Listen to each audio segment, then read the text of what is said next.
म्हणून ऐके पांडवा, हा सुधर्मो कवणेन सांडावा, सर्व भावे भजावा हाची एक. हा गा शरीर जरी जाहले, तरी कर्तव्य ओघे आले, मग उचित का आपुले ओसंडावे. परिसपा सव्यसाची मूर्ती लाहुनी देहाची, खंती करीती कर्माची ते गावडेला. देख्यास तेनी देह धर्मे, येत तोची एक न लिंपे कर्मे, जो अखंडित रमे आपपणाची. जे तो आत्मबोधे तोषला, तरी कृतकार्यो देखे जाहला, म्हणून सहजे सांडवला कर्मसंगू. तृप्ती झालिया जैसी, साधने सरिती अपैसी, देखे आत्मतुष्टी तैसी कर्मे नाही. जवबरी अर्जुना, तो बोध भेटेना मना, तवची यया साधना भजावे लागे. म्हणून तू नियतू, सकळ काम रहितू, होनिया उचितू स्वधर्मे राहते. जे स्वकर्मे निष्कामता, अनुसरले पार्था, ते कैवल्यपरी तत्वता पातले जगी.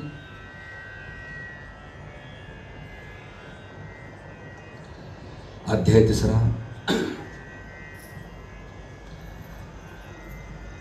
हा कर्मयोगावरचा अध्याय आहे.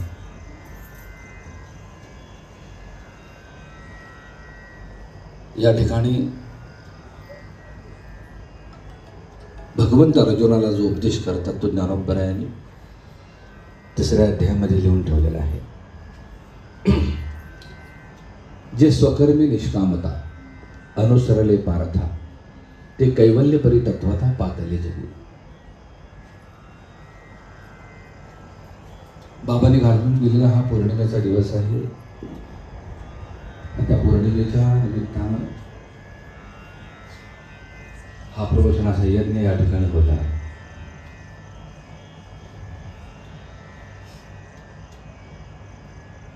ज्यावेळेला आत्मा या मनुष्य देहात येतो आणि त्या आत्म्याला देहाधी कर्म करावे लागतात. कर्म हे कोणाला चुकलेले नाही. कर्म टाकून जो पळून जातो तो परमार्थास योग्य नाही. कारण परमार्थाची व्याख्या इतकी देखणे इतकी सुंदर आहे. पूर्वी होता, आता आहे आणि पुढे राहणारा जो कोणी आहे त्या अव्यक्ताच्या प्राप्तीकरता केलेला प्रयत्न म्हणजे परमार्थ. आणि तो परमार्थ करावा लागतो आणि प्रपंच हा होत राहतो. म्हणून देहादी कर्म टाकून जो पळतो तो या ठिकाणी ज्ञानोबरायांना किंबहुना भगवंताला अपेक्षित नाही.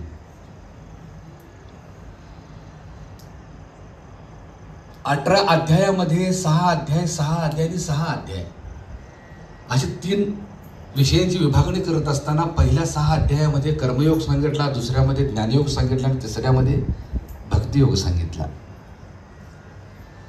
कर्म टाकून जर परमार्थ होत असता तर भगवंतांनी कर्मयोग पहिल्यांदा सांगितलाच नसता.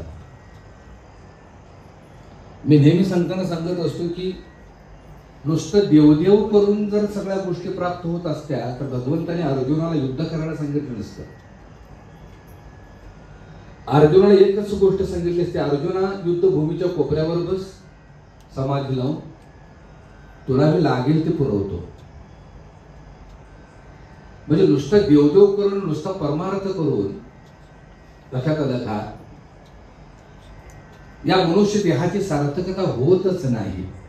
आणि म्हणून कर्माचा अधिकार ज्या देहाला दिलेला तो देह म्हणजे नरदेह तो तुम्हाला प्राप्त झालेला आहे. आणि म्हणून निषिद्ध कर्म टाकून देहादी कर्म आणि त्या देहादी कर्माचा धर्म सांभाळून जो वाटचाल करतो आणि अखेरीस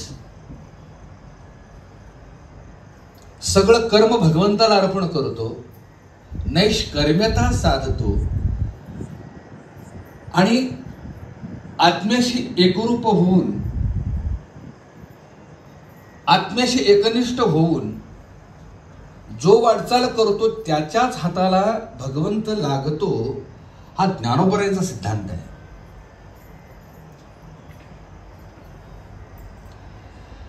आणि म्हणून भगवंत इतरत्र न शोधता, ज्ञानोबरांची इतकी ओवी सुंदर आहे, जे स्वकर्मे निष्कामता. आम्ही जे कर्म करतो आमच्या देहादी सुखासाठी, देहादी धर्म सांभाळण्यासाठी, ते कर्म करत असताना जे स्वकर्मे निष्कामता म्हटले, म्हणजे बुद्धीमध्ये तुमच्या डोक्यामध्ये एकच गोष्ट पाहिजे, निष्कामता. आम्ही अपेक्षा धरून ज्या वेळेला सकामतेनं कर्म करायला जातो ते कधी पूर्ण होतच नाही. कारण बाबा सुद्धा नेहमी सांगताना सांगायचे, प्रपंच कधी पूर्ण होतच नाही, तो पूर्ण करायच्या पाठीमागे तुम्ही आम्ही लागलो. तर तो न करता, लक्षात आलं का, भूमिका लक्षात ठेवा, कर्म करत राहणं आणि त्यामध्ये निष्कर्म्यता दाखवणं हे अत्यंत महत्वाचं आहे. त्यासाठी ज्ञानोबरांनी सुंदर असं एक उदाहरण दिलेलं आहे. जैसे उदय अस्ताचे प्रमाणे न चालता सूर्याचे चालणे, तैसे नैष्कर्म्यता जाणे कर्मीचे असता. किती सुंदर सांगितले बघा. सूर्याचं उगवणं मावळणं चालूच आहे. आता ज्ञानोबरांचं या ठिकाणी विशेषत्वानं एक गोष्ट लक्षात येते की ज्ञानोबराय हे संशोधक आहे. ज्ञानोबराय हो, यांनी विज्ञानाचा शोध किती सुंदर लावला बघा. तुम्हा मला तो सूर्य उगवतो आणि मावळतो असं दिसतं, तुम्ही आम्ही स्थिर आहे असं वाटतं. पण ज्ञानोबराय पहिल्याच प्रमाणामध्ये इतकं सुंदर सांगतात, जैसे उदय अस्ताचे प्रमाणे, आणि दुसऱ्या प्रमाण देताना इतकं सुंदर देतात की न चालता सूर्याचे चालणे. तो चालतोय का? सूर्य स्थिर आहे. पृथ्वी सत्वाभोवती फिरत फिरत फिरत फिरत सूर्याभोवती फिरते, म्हणजे पृथ्वी फिरते आणि सूर्य स्थिर आहे. हा सिद्धांत ज्ञानोबरायांनी 12व्या शतकात सांगितला आहे. आणि त्याच्या पुढचं उदाहरण देत असताना ज्ञानोबराय म्हणतात, काय म्हणतात, तैसे नैष्कर्म्यता जाणे कर्मीचे असता. सूर्याचं उगवणं मावळणं तुमच्या आमच्या दृष्टीनं चालूच आहे, पण तो जसा स्थिर आहे, तो जसा निरहंकारी आहे, तो जसा नैष्कर्मी आहे, तैसे नैष्कर्म्यता जाणे कर्मीचे असता. तसं तुम्ही आम्ही ज्या वेळेला प्रपंचामध्ये देहातील कर्म धर्म सांभाळण्यासाठी कर्म करत असतो आणि तो कर्म मी करत नाही तर तो करून घेतो, लक्षात आलं का, आणि आपण निमित्ताला आहोत असं ज्या वेळेला कळतं, लक्षात आलं का, त्याच अर्थानं तुम्हा मला समाधान पावल्याशिवाय राहणार नाही. आमचं झालं काय सांगतो, देहापुरतं मर्यादितच आम्ही विचार करतो, मी देह आहे, देह माझा आहे, एवढंच आम्ही विचार करत असतो. आणि त्यामुळे देहाच्या हातून जी कर्म होतात त्या कर्माच्या पाठीमागं अहंकाराचा स्पर्श होत असतो. हे मी करतोय हा अहंकार जेव्हा उद्भवतो त्यावेळेला मात्र भगवंत अंग काढून घेतो. मी काय म्हणतोय बघा, ज्यावेळेला आम्ही मी करतो ही जबाबदारी घेतो आणि आपल्या योग्यतेप्रमाणे पुढे वाटचाल करत असतो, आम्ही सीमित आहे फक्त आपल्या देहापुरतं. आमची व्यापकता लक्षात कधी येईल, मी देह नाही, देह माझा नाही, मी देहावेगळा आणि संघ परतत्व परब्रह्म आहे, याची ज्या वेळेला जाणीव होईल त्याच वेळेला आमचा अहंकार संपून जाईल.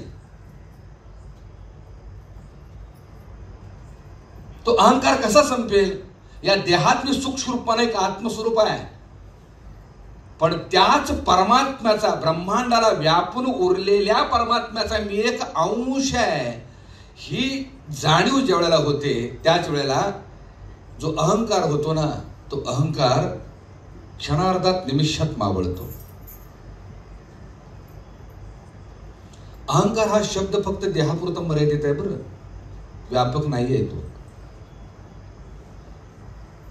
भूमिका समजून घ्या. जिथं मनुष्य देह आला तिथं अहंकार जडला. इतर गोष्टींना अहंकार आहे का? सूर्याला अहंकार आहे, वृक्षांना अहंकार आहे, नदी नाल्यांना अहंकार आहे, पशुपक्ष्यांना अहंकार आहे. अहंकार हा शब्द फक्त मनुष्य प्राण्याला आहे. आणि तोही का आहे? स्वरूपाची जाणीव नसल्यामुळं. मी पाठीमागच बोललोय. अहंकार म्हणजे काय? अहंकार म्हणजे आत्म्याची अनुपस्थिती. अहंकार म्हणजे आत्म्याची अनुपस्थिती. आत्म्याची उपस्थिती झाली, आत्म्याची जाणीव झाली की अहंकार मावळला. एका खोलीमध्ये भरपूर अंधार आहे. त्या खोलीच्या मालकानं 2 कामगार लावले तो अंधार बाहेर काढण्यासाठी, बादल्या देऊन. त्यांना सांगितलं बाबा हे बादल्या घ्या ना, ते खोलीतला अंधार तेवढा बाहेर काढा. जाईल का? त्याला त्यासाठी गरज कशाची आहे? प्रकाशाची. अंधार काय आहे? प्रकाशाची अनुपस्थिती आहे. अंधारी प्रकाशाची अनुपस्थिती आहे. एकदा प्रकाश त्या खोलीत गेला की अंधार गायब होतो. तसं आत्मप्रकाश जागा झाला की अहंकार नावाचा अंधार दूर होतो. आम्ही कर्म करतोय हा जो अहंकार आहे, त्या अहंकारापायी तुम्ही आम्ही दुःख भोगतोय. बघा, जसं आम्ही चांगल्या गोष्टी मी केल्या म्हणतो, चांगलं झालं की काय म्हणतो आम्ही? मी केलं. आणि वाईट झाले काय म्हणतो आम्ही? देवाला बघवलं नाही, देवानं केलं. देवाला घेऊच नका ना. बर, दुःख जर देवानं तुम्हाला दिलं असेल तर सुखाच्या वेळेला तुम्ही जबाबदारी काय घेता? ती बी त्याच्याकडे द्या ना जबाबदारी. कुणामुळं झालं? परमात्मा हे तुझ्यामुळं झालं. सुख समृद्धी वैभव माझ्या आयुष्यात आलं, कुणामुळं आलं? तुझ्यामुळं आलं. दुःखाची जर जबाबदारी त्याच्यावर लाटत असू तर सुखाची जबाबदारी त्याला दिली पाहिजे. जर आम्ही दुःखाची जबाबदारी दिली नाही तर काही हरकत नाही, पण आम्ही जबाबदारी त्याच्यावर टाकतो. सुखाची जबाबदारी त्याच्यावर टाकली पाहिजे. करतो तो, निमित्ताला तुम्ही आम्ही आहोत. आणि एक गोष्ट सांगू, जेवढं आमच्या हातात आहे तेवढा प्रतिकार करू, तेवढी शक्ती पणाला लावू. पण जेवढं हाताबाहेर जातं ना त्यावेळेला शरणागताशिवाय दुसरा मार्ग नाही. भूमिका लक्षात ठेवा. शरणागत अत्यंत महत्वाची गोष्ट आहे. जोपर्यंत आमच्या हातात आहे तोपर्यंत आम्ही प्रतिकार करू, पण आमच्या हातातनं ज्या वेळेला काही गोष्टी निघून जातात, काहीच पर्याय उरत नाही, त्यावेळेला एकच गोष्ट करावी लागते, शरणागत. म्हणजे जो प्रसंग झाला लक्षात आला का? त्याला दुसरा मार्ग नव्हता शरणागताशिवाय. किती विरोध करणार? आणि मग अहंकार संपवून टाकून ज्यावेळेला आम्ही शरणागत होतो त्यावेळेला सगळी जबाबदारी तो घेत असतो. ही भूमिका लक्षात ठेवा. त्याच वेळेला मला एक सुंदर असं चिंतन आठवलं. भगवान श्रीकृष्ण जेवायला बसले होते. एका भक्ताच्या घरी जेवायला बसले होते. जेवायला बसले असताना मधूनच ताटावरून उठले आणि त्या घराच्या दारापर्यंत गेले. दृष्टांत मनाचा कान करून ऐका. भगवान श्रीकृष्ण एका भक्ताच्या घरी जेवायला बसले होते. ताटावरून मधूनच उठले आणि दारापर्यंत गेले. 1-2 मिनिटं दारातून बाहेर त्यांनी पाहिलं, पुन्हा दारातून परत आले आणि पुन्हा ताटावर जेवायला बसले. भक्तांनी विचारलं, भगवंता अर्ध्यातनं ताटावरून तुम्ही दारापर्यंत का गेला? त्यावेळेला भगवंताने सांगितलं, बाबा रे, एका गरीबाला 100 जण दगड मारत होते. एका गरीबाला 100 जण असे दगड मारत होते. ते मला पाहवलं नाही.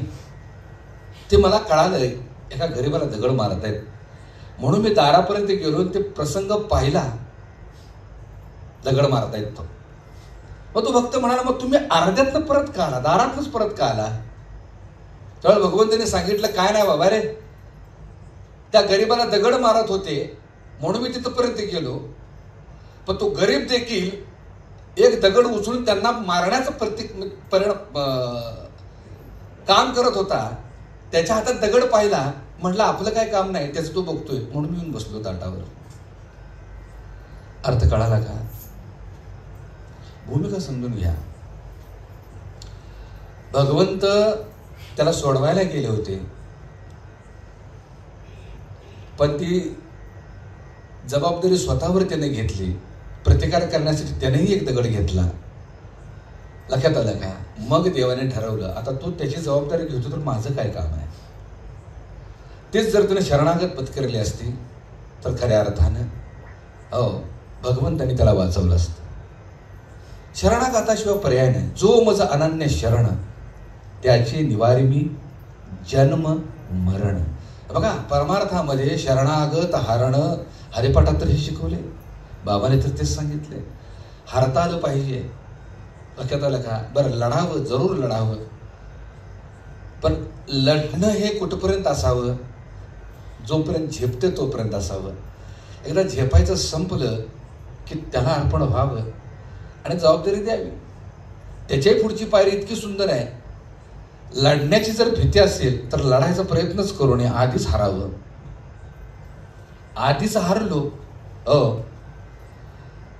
की लढल्यानंतर हारण्याची भीती राहत नाही. कोण डिक्लेअरच करत नाही का लढलोच नाही तर हारणं हा प्रकार राहतच नाही. आमच्या आयुष्यामध्ये ही गोष्ट अत्यंत महत्वाची, लक्षात ठेवा.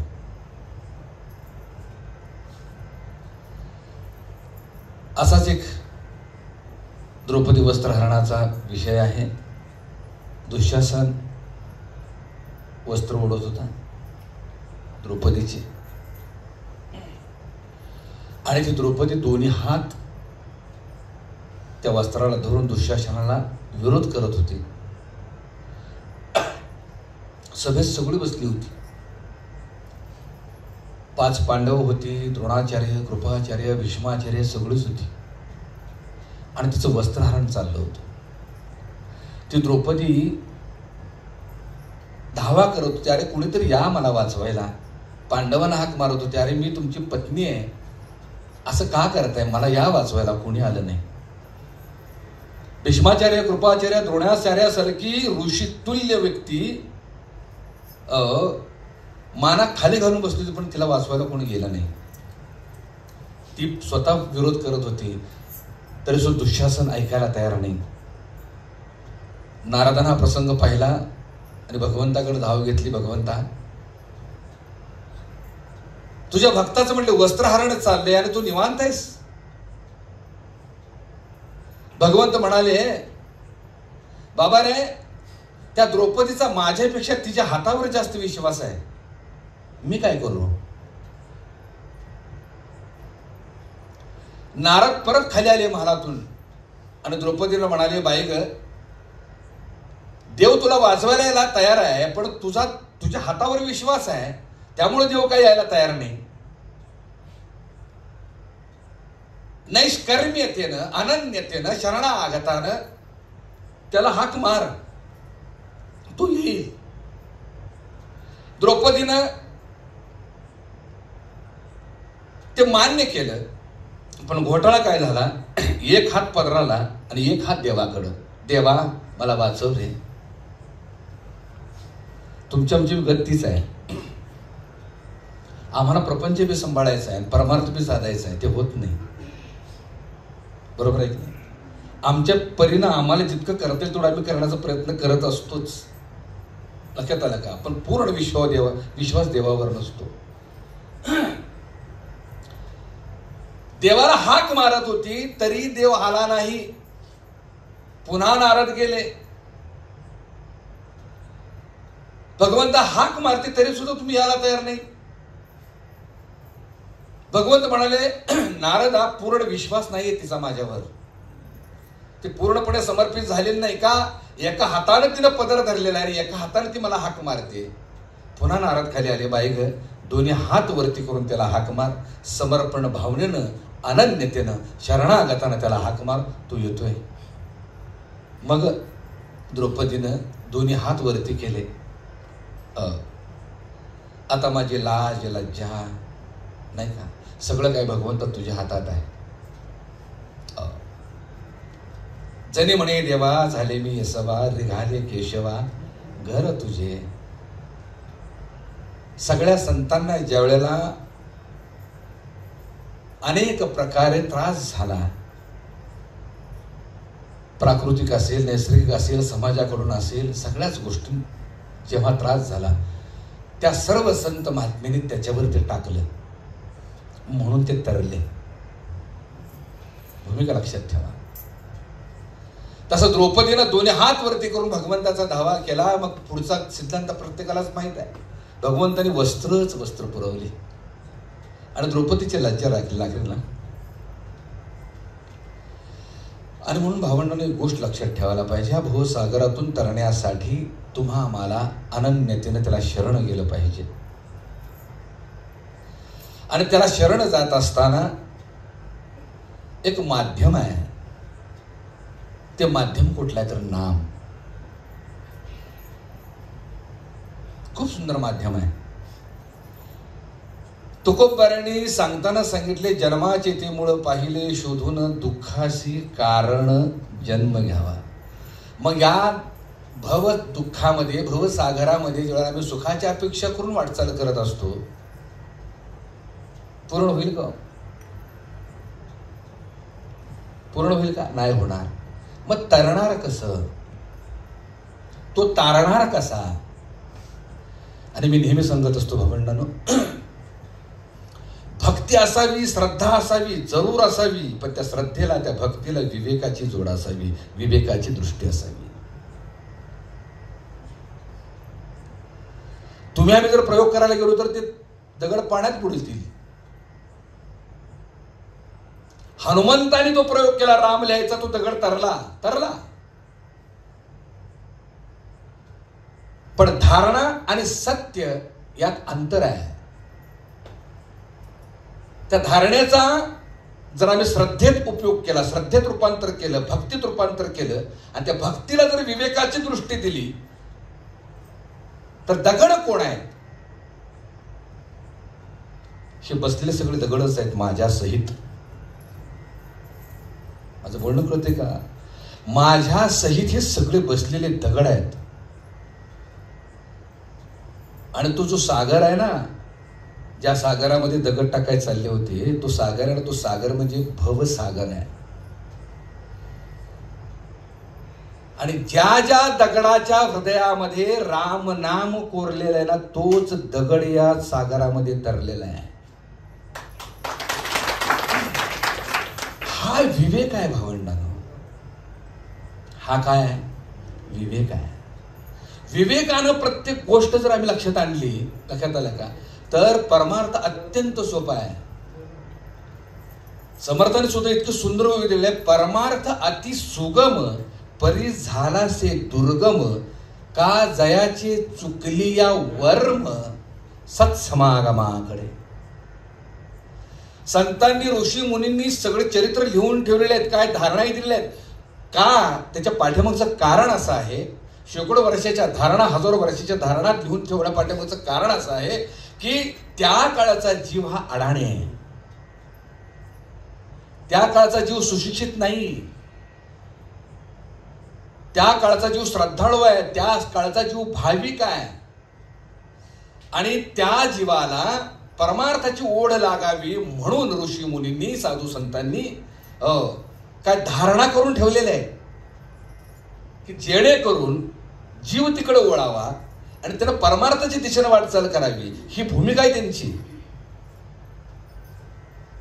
पण त्यांची विवेकदृष्टी आम्ही अनुसरली नाही. संतांची विवेकदृष्टी आम्ही अनुसरली नाही. विवेकानं त्यांनी मांडलेला आहे दृष्टांत रूपानं. तो विवेक तुम्ही आम्ही समजून घ्यायचा आहे. आम्ही जर धारणा धरून बसलो पुढं तर अवघड आहे. त्याच्या पुढची गोष्ट सांगू भावंडांनो, शेकडो वर्षापूर्वीच्या त्या धारणा आहेत. आत्ता कुठल्या युगात जगतोय आम्ही? माझं बोलणं कळते का? आता कुठल्या युगात जगतोय मी त्याचाही विचार करायला पाहिजे. कारण प्रत्येक जण विवेकी आहे आज. विज्ञान कशाला म्हणतो? जे विवेकानं ज्ञान ग्रहण केलं जातं त्याला विज्ञान म्हणतात. प्रयोगशाळेतल्या चंचुपात्रातले प्रयोग करण्याला त्याला विज्ञान म्हणत नाही. विज्ञान कशाला म्हणतात? जे ज्ञान विवेकानं ग्रहण करतात, ज्या धारणा विवेकानं स्वीकारतात त्याला विवेक ज्ञान म्हणतात, त्याला विज्ञान म्हणतात. गफलत तुमची भावंडांनो इथं झालेली आहे. ह्या दृष्टांताच्या पाठीमागे हे सिद्धांत घेतले पाहिजेत. रामायण घडले का? घडलंय. घडतंय का? घडतंय. घडणार आहे का? घडणार आहे. महाभारत घडले का? तर घडले. आता घडते, पुढं घडणार आहे. जसं आत्ता घडतंय ना तसंच पूर्वी घडलेलं आहे. फक्त काय झाले, कल्पनेचा विस्तार झाला आणि तुम्हा मला थोडंसं ते वेगळं वाटायला लागलं. महाभारत असेल, रामायण असेल. आता वास्तवात देखील इथं या अयोध्या नगरीमध्ये रामायण घडतंय. घडते का नाही? या अयोध्या नगरीमध्ये रामायण घडते. रावणासारखा अहंकार आहे, कुंभकर्णासारखा आळस आहे, शूर्पणखेसारखी झोप आहे, लक्ष्मणासारखा लक्षनिमन आहे, रामासारखा आत्माराम आहे, सीतेसारखी निजभक्ती आहे, हनुमंतासारखा निजभक्त आहे. ही पात्र आहेत या अयोध्येत असलेली वास्तवाला भूमिका समजून घ्या. आणि म्हणून संतांवरती काय धारणा असतील, देवाधिकांवरती काय धारणा असतील, त्या धारणेच्या पाठीमागचा सिद्धांत प्रत्येकाने समजून घ्यायला पाहिजे. तरच आमच्या हातून परमार्थ घडेल, तरच आमचा विवेक जागा होईल. भूमिका समजून घ्या. अविवेकीपणाने जर आम्ही काय गोष्टी करायला गेलो तर प्रत्येक जण संभ्रमात राहील, हाताला काहीच लागणार नाही. आणि म्हणून मी नेहमी दृष्टांत देत असतो की महागडी कार आहे आणि ती कार घेऊन आम्ही जर रात्रीच्या प्रवासाला निघालो, घाटात आमची गाडी गेली आणि अंधार झाला, आतनं बटन दाबल्याबरोबर पुढं हेडलाईट लागायला तयार नाहीत, लाईटच लागायला तयार नाही. ब्रेक मारून ज्या वेळेला तो घाटात थांबला आणि पुढे जाऊन बघितलं तर त्याला हेडलाईटच नाहीत त्या कारला. कार महागडी आहे पण विदाऊट हेडलाईट गाडी कुठं जाईल? खड्ड्यात जाईल. तसं भक्ती, श्रद्धा, भाव अनमोलच आहे, कारण पर्यायच नाही. तुकोबरायांचं मगाशीच आपण हरिपाठ रेकॉर्ड केला. तुकोबरा काय म्हणतात? मज नाही तुझ्या ज्ञानाची ती चाड, वाटे घेता गोड नाम तुझे. बघा, हिथं श्रद्धा, हिथं भक्तीत तुकोबराय सांगतात तुझ्या ज्ञानाची मला चाड नाही, तुझ्या भक्तीची मला चाड आहे, तुझ्या गोडीची मला, तुझ्या प्रेमाची मला चाड आहे, हे तुकोबराय सांगतात. पण तुकोबरायांचा दृष्टिकोन हा विवेकी आहे. तुकोबरायांनी विवेकानं सगळ्या भोसटलेल्या विचारांना संपवलेलं आहे. आणि तुमचा आमचा देखील विवेक त्यांनी जागा करण्याचा प्रयत्न केला. किंबहुना प्रत्येक अभंगामध्ये तुमचा आमचा उद्धार आहे तुकोबरायांच्या. ही भूमिका लक्षात ठेवा. आणि म्हणून भक्ती जरूर असावी, भाव जरूर असावा, श्रद्धा जरूर असावी, पण त्या गोष्टीला विवेकीची जोड असावी, विवेकी दृष्टी असावी. भूमिका समजून घ्या. आणि म्हणून एक 2-3 दृष्टांत दिले मी. जोपर्यंत आमच्याकडं शक्ती आहे, जोपर्यंत मर्यादा आहे, तोपर्यंत आम्ही प्रतिकार करू. पण आपल्या शक्तीच्या पलीकडे ज्या वेळेला काही गोष्टी घडत असतात त्यावेळेला शरणागताशिवाय पर्याय. मंदिराच्या बाहेर, गाभाऱ्याच्या बाहेरच्या बाजूला कासव ठेवलेलं आहे. का कासव ठेवलेलं आहे? ज्या वेळेला संकट येतं त्यावेळेला ते कासव काय करतं? सगळी इंद्रिय आत ओढून घेतं आणि सगळा भार त्याच्यावर टाकून मोकळा होतो. परमार्थ हे शिकवतो. भूमिका लक्ष परमार्थ हे शिकवतो. काय शिकवतो? त्याच्यावर भार घालून आपण निश्चिंत राहावं. दुसरा मार्ग नाही. भूमिका लक्षात ठेवा.